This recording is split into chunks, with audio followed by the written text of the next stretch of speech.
আসসালামু আলাইকুম, আমি শুভ খান নিউ একটা ব্লগ নিয়ে আপনাদের মাঝে হাজির হইলাম। আজকে আমি আসছি এক বিয়ে বাড়িতে আইসে প্রথমে কিছু রাইস নিয়ে নিয়েছি, তারপরে একটা জালি কাবাব, এটা মাংসর কিমা দিয়ে তৈরি। আমি একটু একটু খাচ্ছি, পরে আসলো রোস্ট দেখে তো আমার জিহ্বায় জল নাই।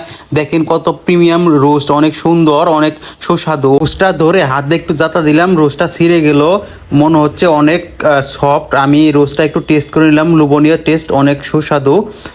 তারপরে আমি ভাত দিয়ে মাখিয়ে একটু মুখে দিয়ে দিলাম, আস্তে আস্তে খেয়ে শেষ করে দিচ্ছি, কেননা রোস্ট আমার খুব প্রিয় একটা জিনিস। তারপর আসলে গরুর গোস্ত, যা দেখে আমার আর তো আর সইতেছে না। আমি আমার বাটিতে আগে অনেকগুলা গরুর গোস্ত নিয়ে নিলাম, আস্তে আস্তে আমি খাবো, যেহেতু আমি আর তাড়াহুড়ো করে খেতে পারি না। আমি গরুর গোস্ত মুখে দেওয়ার প্রথমে এমন স্বাদ মনে হইলো, অনেক সফট, অনেক গোস্তগুলো অনেক বড়। তারপর আসলো এক বাটি আপনার বোরহানি একটু একটু খেয়ে তারপরে গরুর গোস্ত। দেখেন আমার চতুর্পাশে কয়েকটা বাটি ভরে আমাকে গরুর গোস্ত দিয়েছে, যেহেতু আমি বেশি খাই, সবাই জানে আমি বেশি খাই।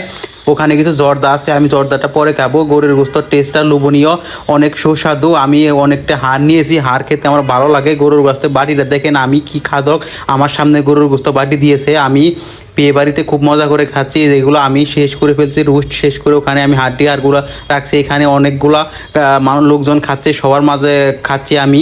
পরে আসলো খাবার শেষে আসলো জর্দা খেয়ে নিলাম, যেহেতু একটু মিষ্টি খেতে হয়। জর্দাগুলো অনেক সুস্বাদু হয়েছে, আমি অল্প করে নিয়ে, যেহেতু আমি গরুর গোস্ত খেয়ে আমি পেট ভরে